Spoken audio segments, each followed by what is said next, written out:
Sir Nizamabad BJP బహిరంగ సభ దగ్గరికి వెళ్దాం. అక్కడ పవన్ కళ్యాణ్ మాట్లాడుతున్నారు, లైవ్ చూద్దాం.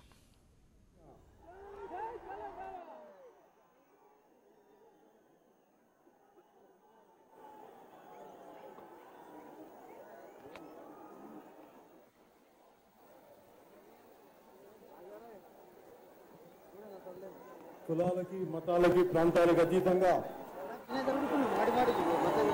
సమాన న్యాయం జరగాలని గాఢమైన ఆకాంక్ష జనసేన పార్టీ ప్రకటించింది. ఇలా నిజామాబాద్ కి మీ ముందు నిలబెట్టింది.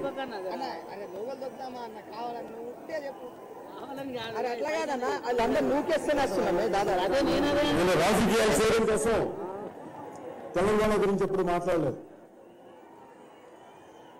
నాకు తెలంగాణ అంటే ప్రేమ, నాకు తెలంగాణ అంటే ఇష్టం.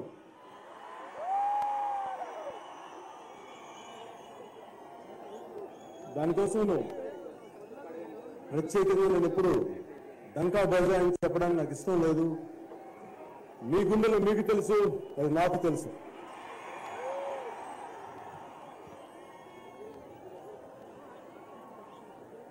ఈ రోజున తెలంగాణ మనకి ఏ పరిస్థితిలో ఉంది, ఎలాంటి పరిస్థితిలో ఉంది, ఎవరి వల్ల వచ్చింది, వీటన్నిటికంటే కూడా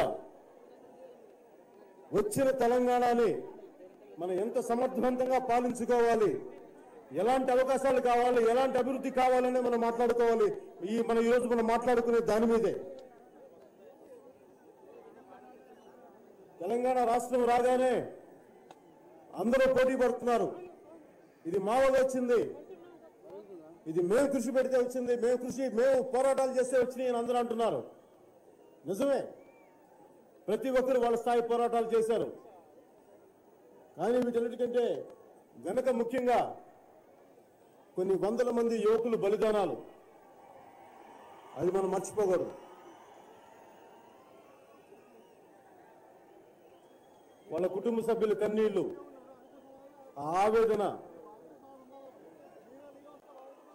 మనం ఎప్పటికీ మర్చిపోకూడదు. నాకు నిజంగా చాలా బాధ వేసేది. వందల మంది యువకులు చనిపోతా ఉంటే ఎందుకు ఒక్కరు కూడా 10 సంవత్సరాలు యూపీఏ పాలన ఉంది, కాంగ్రెస్ పాలన ఉంది, ఎందుకు ఏ ఒక్కరు కూడా చెల్లించలేకపోయారు? రోజుకి 2-3 చనిపోతా ఉంటే ఎందుకు మీకు యావరేజ్న, ఎందుకు మీకు మనసొప్పలేదు? ఎందుకు వెంటనే ఇవ్వాలని అనిపించలేదు? ఒకవేళ ఇవ్వాలని లేకపోతే చెప్పండి, ఇవ్వట్లేదని. కానీ ఇస్తామని చెప్పి అనేక మంది ప్రాణాలకు కోల్పోయేలా చేస్తున్న కాంగ్రెస్ ప్రభుత్వం, అది మనం ఎప్పుడూ మర్చిపోకూడదు. ఈరోజు కాంగ్రెస్ నాయకులు నేను తెలంగాణ తెచ్చా, మాకు ఓట్లేయండి అని అంటే మరి వందల మంది ప్రాణాలు మీరు ఎందుకు తీశారని అడగండి ప్రతి ఒక్కరిని.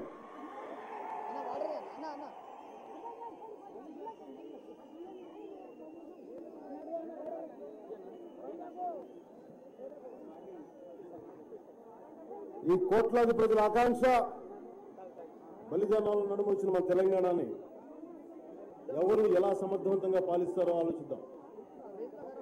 ఈ రోజున తెలంగాణ వెనుకబాటుతనంలో ముఖ్యంగా మన నిజామాబాద్ జిల్లాలో మనకు చాలా సమస్యలు ఉన్నాయి.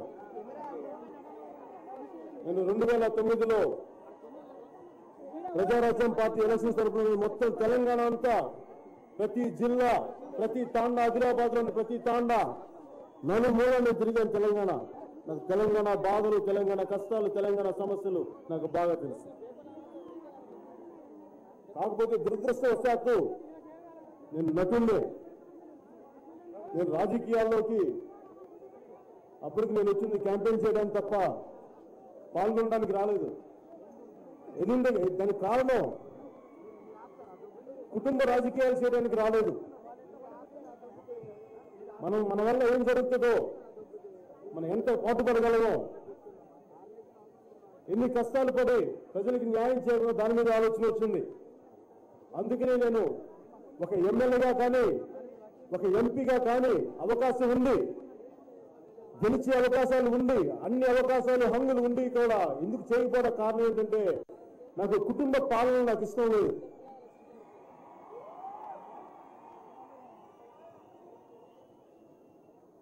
నిజంగా కుటుంబంతో సేవ చేయాలంటే వెనకుండి చేయొచ్చు, చాలా సేవలు చేయొచ్చు. అందరూ చట్టసభలోకి రావాల్సిన అవసరం లేదు. దాని బదులు చాలా మంది కొత్త వాళ్ళు రావచ్చు.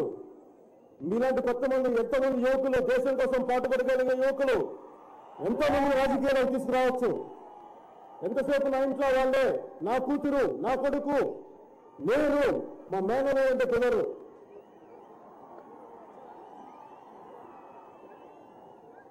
మధ్యన నాకు ప్రతి ఒక్కరూ తెలుసు. చాలా మంది తెలంగాణ నాయకులు తెలుసు, సీమాంధ్ర నాయకులు తెలుసు, అన్ని పార్టీలో ఉన్న నాయకులు తెలుసు. మధ్యన గతంలో మాతో పాటు పనిచేసిన టీఆర్పీలో పనిచేసి సికింద్రాబాద్ పార్లమెంట్ అభ్యర్థిగా పోటీ చేసి ఓడిపోయిన శ్రవణ్ నాకు బాగా పరిచయం. తర్వాత కలవలేకపోయినా కానీ ఆయన ఇంటర్వ్యూలు ఈ మధ్యన చూస్తా ఉన్నా. ఆ రోజు పీఆర్పీ టికెట్ మనం శ్రవణ్ గారికి ఇచ్చినప్పుడు ఆయన ఏ కులం, ఆయన కులానికి ఎన్ని ఓట్లు ఉంటాయి అని ఆలోచించి ఇవ్వలేదు టికెట్. మనస్ఫూర్తిగా పార్టీకి పనిచేశాడు. ఆ పార్టీ అతని గుర్తింపుకే సికింద్రాబాద్ పార్లమెంట్ నియోజకవర్గం టికెట్ ఇచ్చింది. అలాంటి శ్రవణ్ ఈ రోజున సీట్ అడిగితే మనకు తెలుసు టీఆర్ఎస్ తరఫున అతను తెలంగాణ అని ఎంత భుజం మీద వేసుకున్నాడో, ఎన్ని పోరాటాలు చేశాడో. కానీ అతను టికెట్ అడిగితే మీ కంసాల కులం నుంచి కనీసం పట్టుమని 10 ఓట్లు కూడా ఉండవు, నీకు ఎలా సీట్ ఇస్తాం అని అవమానపరిచారు. నాకు బాధ ఏంటంటే మన కులానికి ఓట్లు లేకపోతే మనం ఎప్పుడు చట్టసభలో ప్రాతినిధ్యం వహించలేమా, అంతేనా, అదేనా మన పడ్డ అవమానం అని అనిపించింది. కానీ ఒక మనిషి గుణగుణాలు చూడాలి, పోరాటం చేయగలిగే సత్తా ఉందా లేదా అని చూడగలగాలి తప్ప కులాన్ని బట్టే ఇస్తే ఒక కులానికి అన్ని సీట్లు అవసరమా, ఒక కుటుంబానికి అన్ని సీట్లు అవసరమా అనేది మనం కూడా అడగచ్చు.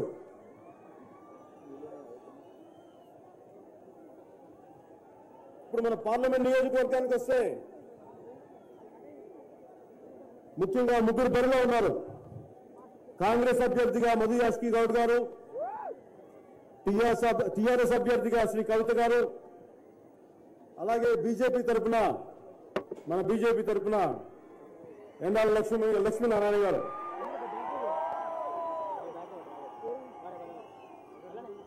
మూడు పార్టీలు, 3 అభ్యర్థులు, ముఖ్యమైన పోటీ ఇదే. నేను మీకు ఒకటే చెప్తా,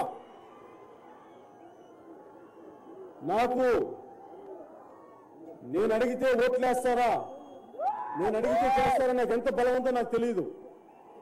కానీ ప్రజా సమస్యల కోసం